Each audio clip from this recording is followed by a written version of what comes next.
하나님 말씀 같이 읽겠습니다. 신약성경 마태복음 5장 1절에서 12절까지의 말씀입니다. 신약성경 마태복음 5장 1절에서 12절입니다. 저와 여러분이 한 절씩 교독하겠습니다. 예수께서 무리를 보시고 산에 올라가 앉으시니 제자들이 나온지라. 심령이 가난한 자는 복이 있나니 천국이 그들의 것이미요. 온유한 자는 복이 있나니 그들이 땅을 기업으로 받을 것이며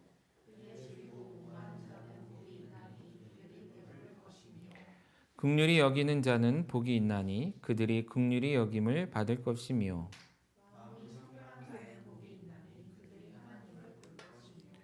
화평하게 하는 자는 복이 있나니 그들이 하나님의 아들이라 일컬음을 받을 것이며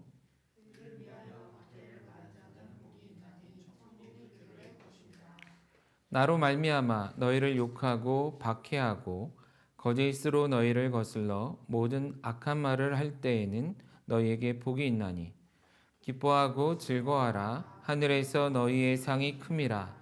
너희 전에 있던 선지자들도 이같이 박해하였느니라. 아멘. 여러분 한 주간도 평안하셨습니까? 어느새 5월이 되었죠. 네, 시간 참 빠릅니다.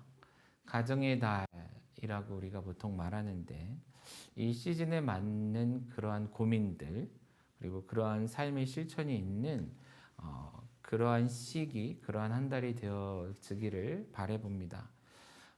이전에 늘 같이 있었기 때문에 충분히 감사하지 못했던 그리고 얼마나 귀하고 값진 것인지 깨닫지 못했던 그런 관계들 또한 그런 것들에 대해서 조금은 더 신경을 써보고 그것의 의미를 다시 한번 되새길 수 있는 그런 시간들이 되면 좋겠다 하는 그런 마음이 듭니다.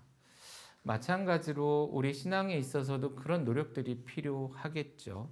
이런 시점에 우리의 삶에서 너무나 귀하고 값지고 또한 그것을 우리가 충분히 받아 누렸을 때에 우리에게 돌아오는 유익도 크고 많은 변화들이 있을 텐데 우리가 너무나 당연하게 여기고 쉽게 여기고 또한 익숙하다는 이유만으로 그 가치를 제대로 알지 못했던 많은 것들 또한 그런 것들을 우리 신앙 안에서 다시 한번 찾아보고요. 그것을 다시 한번 되짚어보고 깨달아보고 더 나아가 우리의 삶에 적용해 볼 수 있는 그런 시간들이 우리의 삶에 있기를 바라봅니다. 그런 고민 가운데 우리가 쉽게 찾을 수 있는 그렇게 값지지만 우리가 그 가치를 제대로 깨닫지 못하고 살아가고 있는 말씀들 중에 하나가 어쩌면 우리가 오늘 같이 읽은 말씀 그리고 그 부분으로부터 시작되는 예수님의 산상수훈 말씀이 아닌가 그런 생각이 듭니다. 어떤 분 이런 얘기를 했습니다. 산상수훈에 대해서요. 산상수훈은 예수님의 가르침 가운데 가장 잘 알려진 말씀이지만 사람들이 가장 이해하지 못하는 말씀이며 가장 순종하지 않는 말씀이기도 하다. 뭐라고요? 많은 사람들이 이미 알고 있다 하는 잘 알려진 말씀이지만 실제 그 깊은 의미를 제대로 이해하지 못하고 있는 말씀. 더 나아가 그 말씀을 우리에게 요구하고 있는 순종, 그 말씀이 요구하고 있는 그런 삶의 변화들에 대해서 어떤 면에서 우리가 쉽게 간과해버리고 지나쳐버리는 말씀이 아닌가 그런 얘기인 것이죠. 이 표현을 접하면서 다시 한번 생각해 봤습니다. 정말 그렇더라고요. 산상수훈에 기록되어 있는 많은 말씀들은 우리에게 너무나 익숙해요. 그런데 막상 주님께서 왜 그런 말씀을 우리에게 주셨으며 또한 나는 정말 그 말씀에 순종하며 사는가? 부분적으로는 그런 것 같아요. 그런데 충분하지는 못한 그런 모습, 그런 삶의 경험들을 우리가 갖고 살아가고 있지 않나 그런 생각이 든다라는 것이죠. 그래서 가능하다면 주어진 범위 내에서 우리가 한동안 산상수훈의 말씀을 함께 공부하려고 합니다. 같이 배우고 묵상하며 그 말씀이 무엇을 의미하고 있는지 그리고 그 말씀의 요구에 따라 우리의 삶에 어떤 변화들이 필요한지 구체적인 변화들에 대해서 함께 고민하고 생각하는 그리고 실천하고 나눌 수 있는 그런 시간들을 갖기로 원하고요. 그것을 위해 우리 건강한 교회의 모든 성도들이 함께 동참해 주시기를 부탁을 드립니다. 오늘 말씀은 그런 면에서 산상순의 서론과 같은 그런 말씀을 나누려고 그래요. 오늘 읽은 말씀 자체는 팔복을 포함한 그 산상순의 실제적인 내용이지만 팔복에 대한 말씀은 다음 주부터 나누게 될 것 같고요. 오늘은 이 산상순 자체에 대한 이것이 어떤 것이고 또한 우리에게 어떤 의미가 있을까 한번 그 가치와 중요성에 대해서 함께 고민할 수 있는 시간이 되어지기를 바라봅니다. 먼저 산상수훈에 대해서 우리가 생각할 때 이 말씀 자체가 일단 예수님께서 제자들을 훈련하시는 가운데 주신 말씀이라는 것 먼저 우리가 생각해 보면 좋겠다라는 것이에요.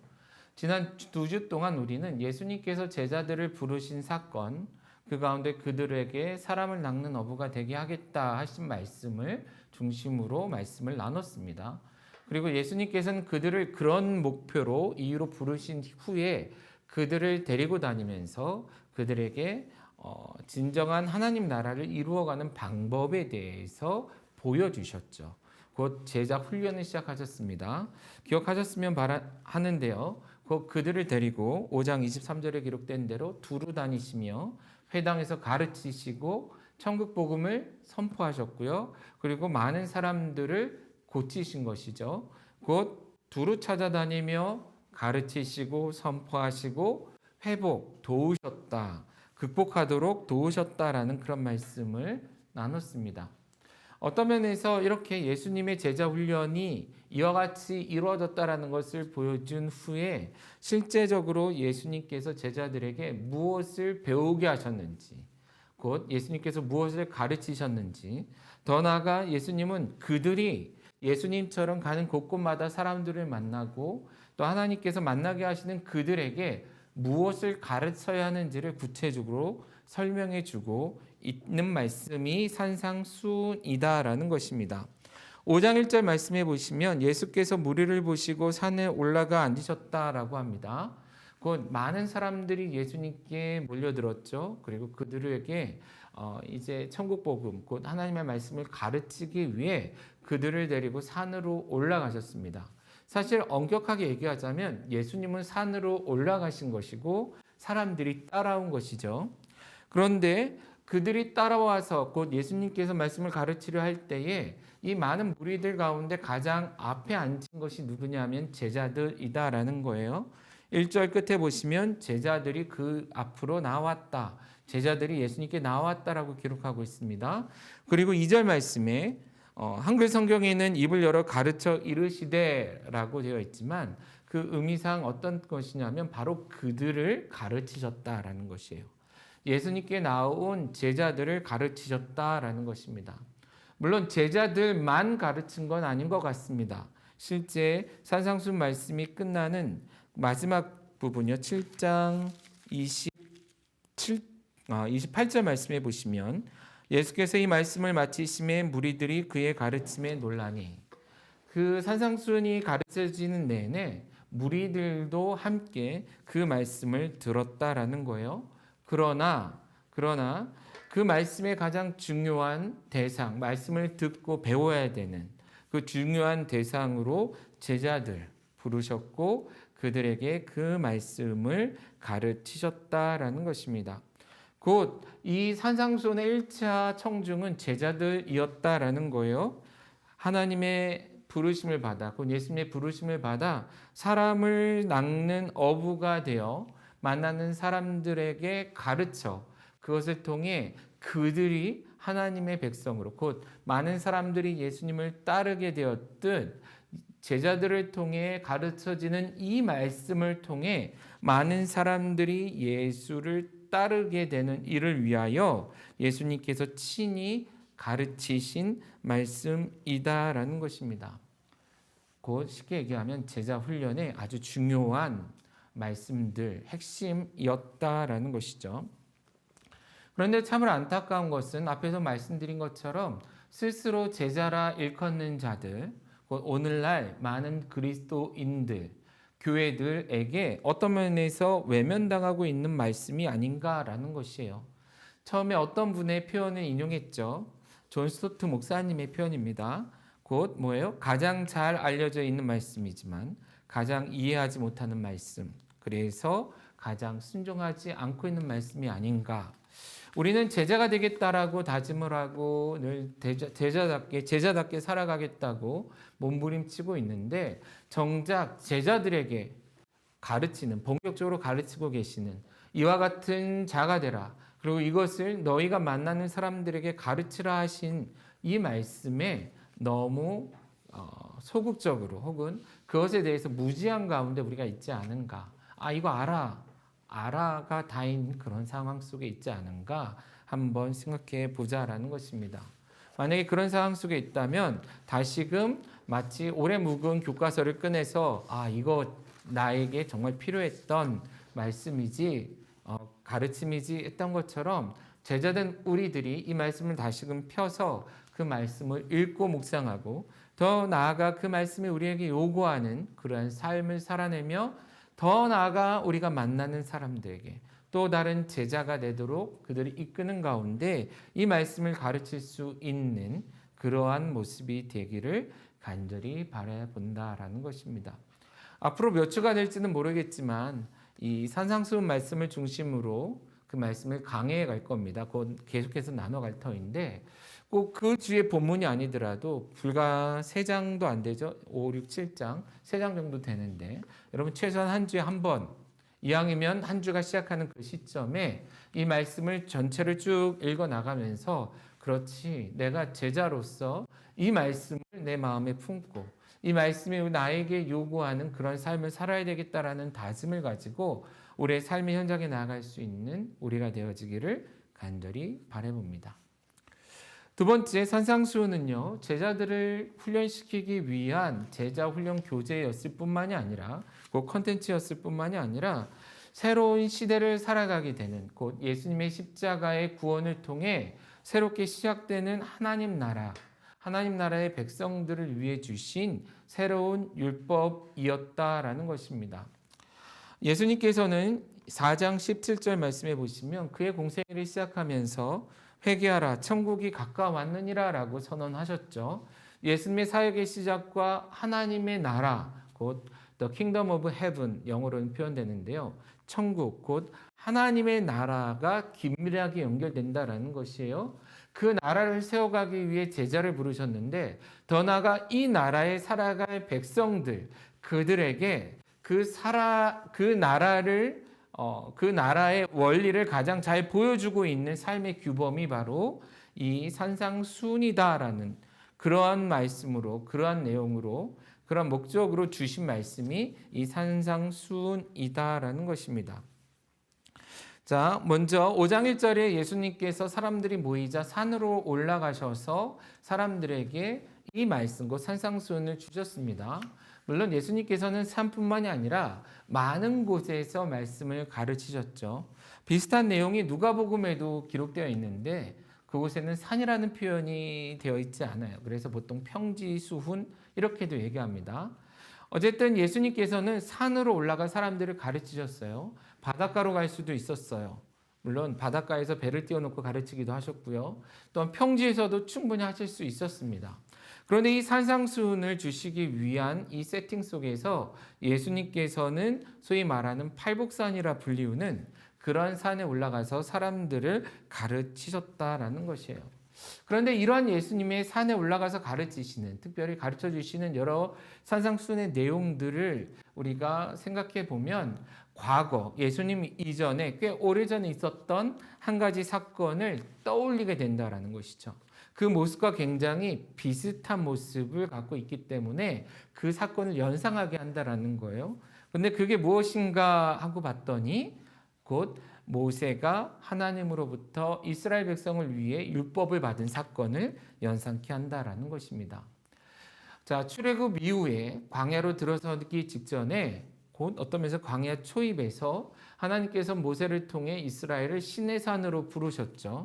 그리고 시내산 밑에 그들을 둔 이후에 모세는 하나님께로 올라갑니다. 그 시내산으로 올라가서 거기서 십계명을 포함한 여러 율법들을 받게 되죠. 그리고 이 율법은, 이 말씀들은 곧 광야와 가나안에 들어가서 살아가게 될 이스라엘 백성들의 삶의 지침이며 삶의 원리, 그리고 실제적인 법을 담고 있는 말씀들이다라는 것입니다. 마찬가지로 예수님께서는 새로운 하나님 나라가 시작되는, 이전과는 조금은 다른, 사실은 굉장히 다르죠. 예수님의 십자가 구원을 통해 달라지는, 그래서 이제는 우리 모두가 제사장으로 거룩한 백성으로 나라로 살아가게 되어지는 그 나라, 마치 과거 모세 시대의 가나안이라는 땅에서 살아가게 될 이스라엘과 같이 이제는 하나님, 예수 그리스도를 통해 이루어진 그 하나님 나라를 살아갈 백성들에게 법을 주시기 위해 일부러 산으로 올라가서 그와 같은 모습으로 말씀을 주셨다라는 것입니다. 과거 모세는 12지파를 상대로 곧 온 인류를 대표해서 12지파, 이스라엘의 12지파가 그 율법을 받는 자였죠. 그러나 지금은 12지파를 대신해서 12제자가 그 앞에 나와 예수님 앞에 나와 이 말씀을 받고 있다라는 것이에요. 곧 인류를 대표하여 이런 새로운 율법을 받고 있다라는 것이죠. 그렇다면 이미 예수님을 통해 시작된 새로운 하나님의 나라, 그리고 그 하나님 나라의 백성된 우리, 마치 가나안에 들어가서 새로운 나라를 시작했던 이스라엘처럼 예수 그리스도를 통해 이제 새로운 삶을 시작하게 된 우리들이 이러한 삶의 자리에서 그리스도인으로 하나님 나라의 백성으로 살아가는 데 있어서 가장 중요한 삶의 지침, 그리스도인의 삶의 원리로서 주신 말씀이 산상수훈이다라는 것입니다. 이 부분에 대해서 우리가 조금 더 깊이 생각해 봤으면 좋겠는데요. 사실 이것이 왜 중요한지, 과거 모세를 통해 이스라엘을 출애굽하시고 또한 여호수아를 통해 가나안을 정복하게 하시며 이스라엘에게 새로운 나라를 주실 때에 하나님께서 이 율법을 주신 사건이 얼마나 큰 의미가 있는지 설명해 주신 그 내용을 살펴보면 조금 더 의미를 깊이 알 수 있는데요. 레위기 18장 2절에서 4절 말씀 한번 보겠습니다. 레위기 18장 2절에서 4절입니다. 그 말씀에 이렇게 기록되어 있습니다. 나는 여호와 너희 하나님이니라. 너희는 너희가 거주하던 애굽 땅의 풍습을 따르지 말고 내가 너희를 인도할 가나안 땅의 풍습과 규례도 행하지 말고 너희는 내 법도를 따르며 내 규례를 지켜 그대로 행하라. 나는 너희 하나님 여호와니라 라고 말씀하고 있습니다. 자, 무슨 말씀입니까? 하나님께서는 지금 하나님의 나라를 세우시기 위해 이스라엘을 애굽으로부터 불러내어 가나안으로 이끌고 있습니다. 그런데 문제가 있다라는 거예요. 이스라엘은 과거 어디에 살았습니까? 애굽에 살았어요. 그래서 자연스럽게 애굽 땅의 풍습에 익숙했던 사람이죠. 근데 문제는 뭐냐 하면 하나님이 세워가실 하나님의 나라의 그 기준은 애굽의 풍습을 따르는 데 있지 않다라는 것입니다. 그러므로 애굽의 풍습을 대체할 무엇인가가 필요했다라는 거예요. 또 한 가지 문제는 뭡니까? 이스라엘이 들어갈 가나안 땅은 이미 가나안 족속들로 인해 그들의 문화가 팽배해 있는 곳이었다라는 것이에요. 그곳에 풍속과 규례가 있었다라는 것이죠. 그러나 하나님이 기대하시는 하나님 나라의 백성의 삶은 가나안의 풍속도 가나안의 규례도 아니었다라는 것입니다. 곧 애굽도 아니고 가나안도 아니었다라는 거예요. 그럼 뭐냐라는 거죠? 하나님이 원하시는 것은 곧 하나님의 법도요, 하나님의 규례를 따르는 백성이었다라는 거예요.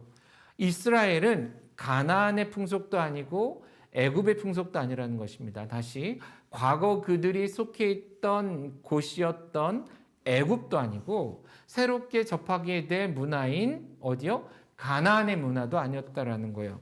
곧 하나님의 나라, 하나님 나라의 문화, 하나님 나라의 법도와 규례를 지키는 것이었다라는 것이죠. 그것을 위해 과거 모세를 통해서 율법을 주셨다라는 것입니다. 마찬가지로 예수님을 통해서 새로운 나라의 백성이 될 그들, 곧 그리스도인이라 불리우고 또한 공동체로서는 교회라 불리우게 될 그 공동체, 그 나라를 위해 이 땅에 이루어져가는 하나님의 나라를 위해 하나님께서는 예수님을 통해 새로운 율법으로 무엇이요? 산상수훈 말씀을 주셨다라는 것입니다. 곧 내 법도 내 규례, 다른 말로 예수님의 법도와 예수님의 규례를 중심으로 살아가라라고 이 말씀을 주셨다라는 것입니다. 과거 모세 시대에는 애굽이냐 가나안이냐 둘 다 아니다였어요. 그렇다면 예수님 시대에는 그들이 익숙했던 것은 뭡니까? 유대교이죠. 바리새인과 서기관들을 중심으로 한 과거 유대교 전통.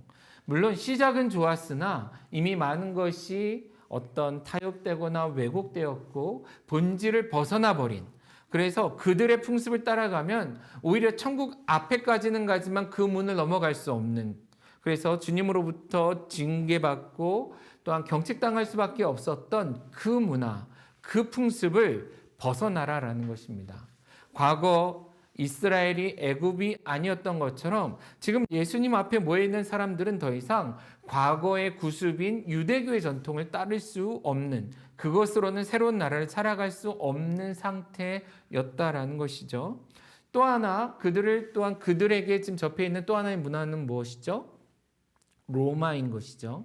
그 당시 전 세계를 지배하던 로마.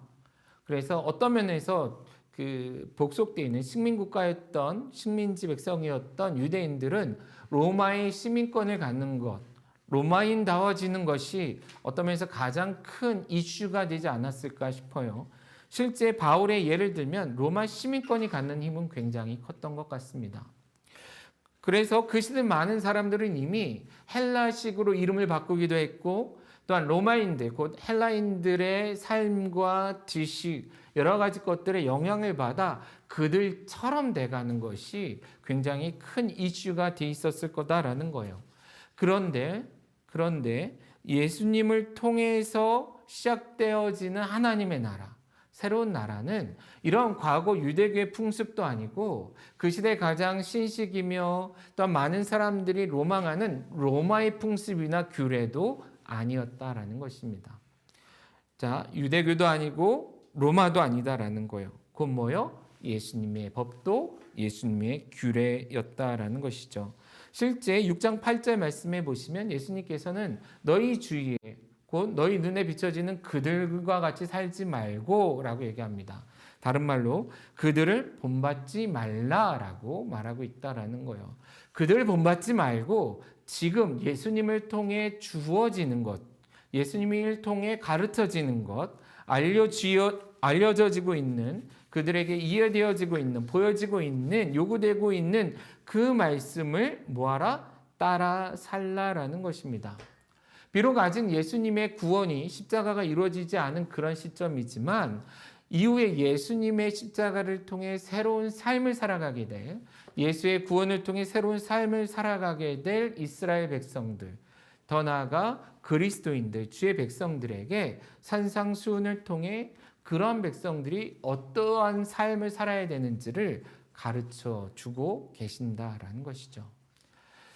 모세 시대를 봐도 똑같았다라는 거예요. 아직 가나안에 도착하지 않았지만, 아직 광야의 40년도 시작하지 않았지만 먼저 시내산에서 십계명과 그 외 율법을 주셨고 그 율법을 따라 살아가는 백성이 곧 이스라엘임을 보여주셨던 것처럼 지금 예수님은 자신을 통해 이루어질 구원이 이루어지지 않았음에도 불구하고 그 제자들을 중심으로 예수를 따르는 자들에게 이러한 새로운 나라의 새 율법을 선포해 주셨다라는 것이죠. 그리고 이것을 배운 제자들과 이것을 배운 많은 사람들은 예수님의 부활 승천 이후 그 율법을 따라, 그 새로운 주님의 법을 따라 그들의 삶의 현장에서, 또한 사역의 현장에서 이러한 하나님의 뜻, 곧 예수의 법도와 규례를 따라 살았던 것을 우리가 배울 수 있다라는 것입니다. 앞에서 얘기했던 것처럼 우리는 그리스도인입니다. 그리고 그리스도인들의 공동체로서의 교회이고 또한 그리스도인의 공동체로서의 가정을 이루고 살아가고 있지요.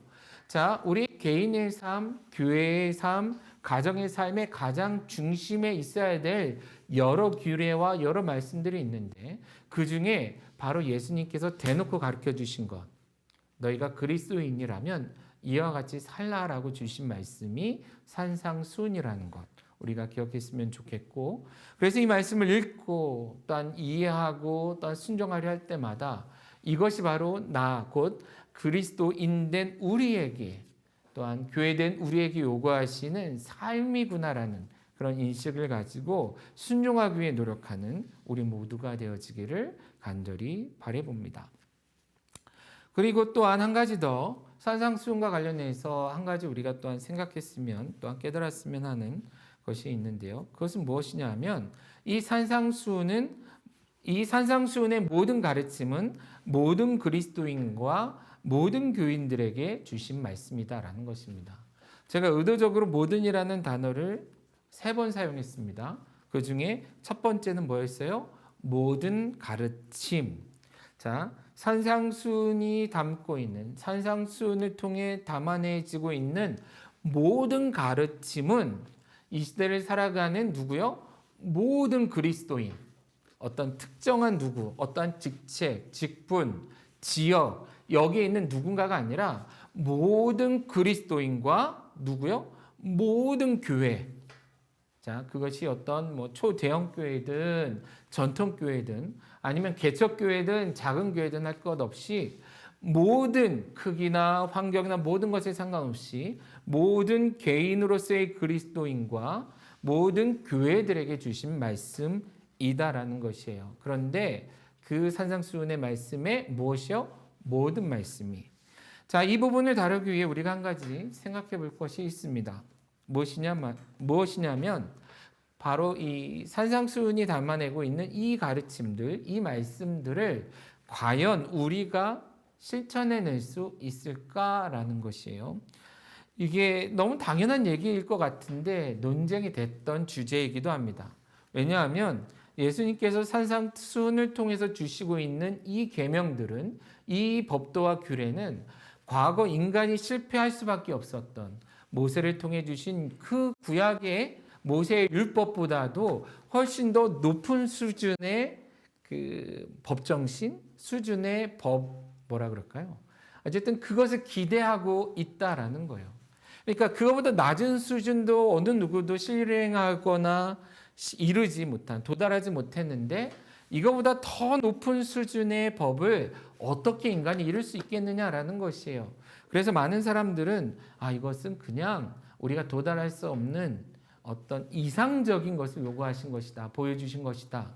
혹은 우리가 하나님 나라에 도달했을 때 그 나라에 있을 모습이 아닐까? 이런 정도. 그래서 현실성이 없는 법으로 생각하는 사람들도 있었고, 어떤 사람들은 이 산상수훈의 가르침을 너무나 또 맹신이라는 표현은 그러네요. 너무나 사무한 나머지 어느 누구나 쉽게 도달할 수 있는 수준의 법이다라고 생각했다라는 거예요. 그래서 이것을 가지고 사람들이 평가하고 판단하는 그런 경우들도 많이 있었다라는 것이죠.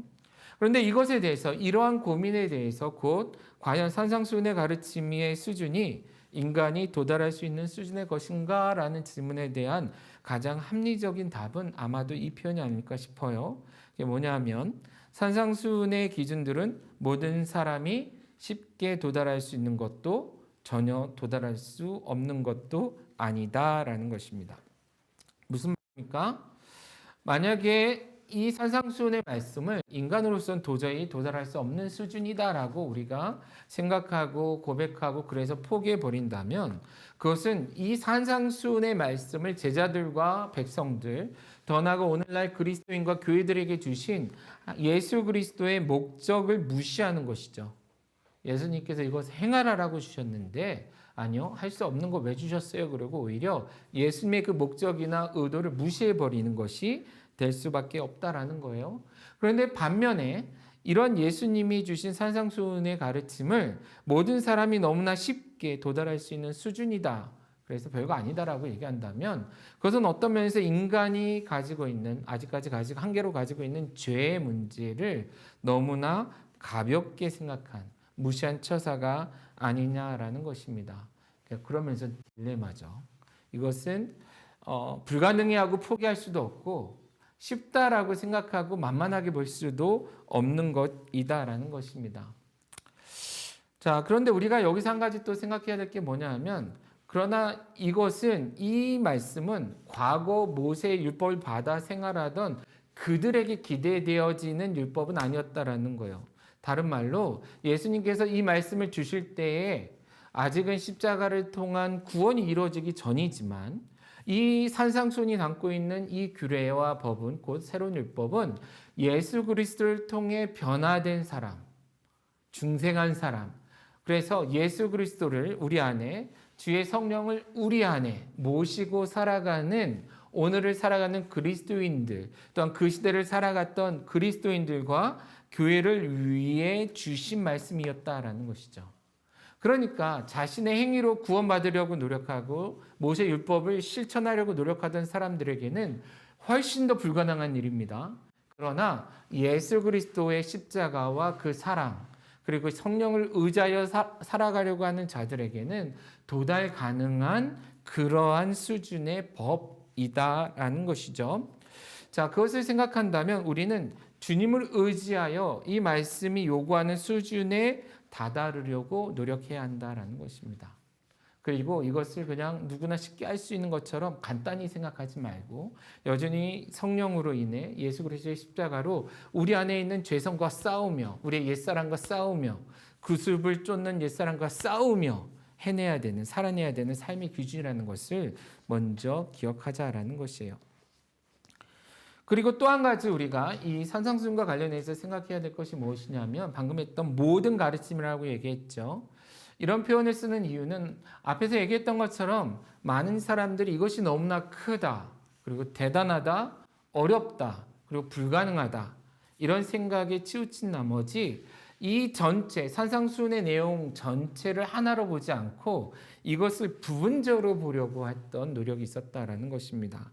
그러니까 수준도 미달한 수준으로 성취할 수밖에 없다고 포기했을 뿐만 아니라 그 내용이 담고 있는 여러 가지의 요구들이 있잖아요.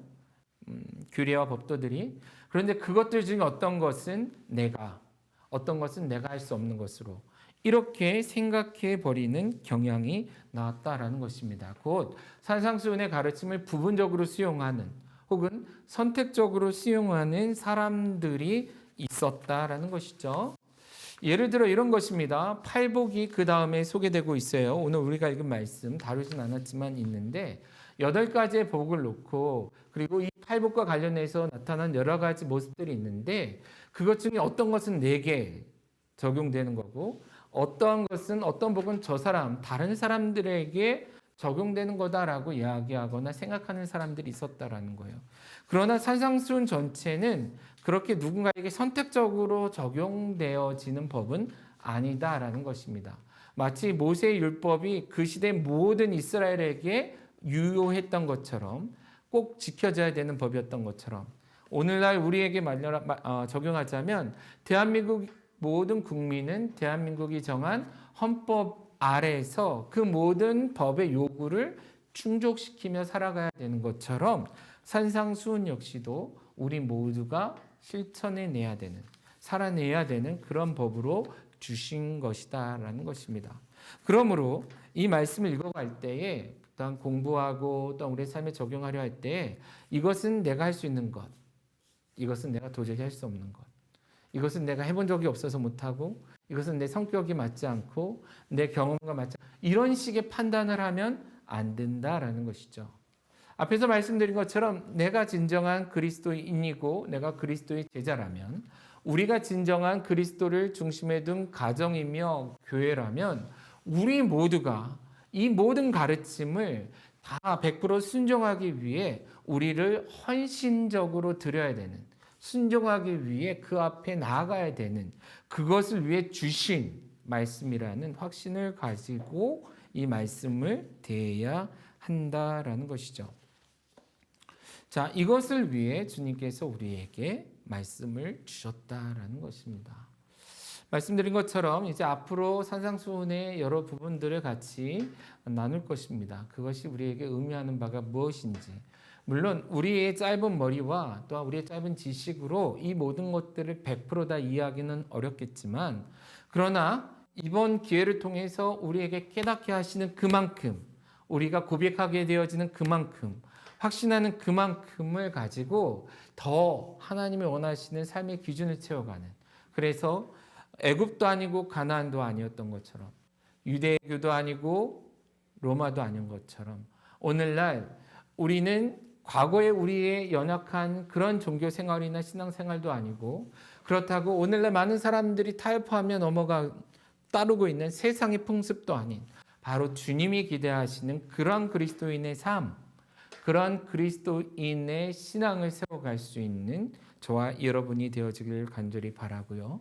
이런 사역을 위해서 제자들이 먼저 배운 것처럼 건강한 교회, 그런 건강한 교회 성도된 우리가 함께 이 말씀을 배우고, 더 나아가 제자들이 이것을 가지고 나아가서 가르쳐야 했던 것처럼 우리 역시도 그렇게 하나님의 말씀을, 이 산상순을 가르칠 수 있는, 가르쳐서 많은 사람들을 주님께로 돌아오게 하고 그들 역시도 그런 삶의 기준을 가지고 하나님의 나라의 백성으로 살아갈 수 있도록 초대할 수 있는 저와 여러분이 되어지기를 주님의 이름으로 축원합니다.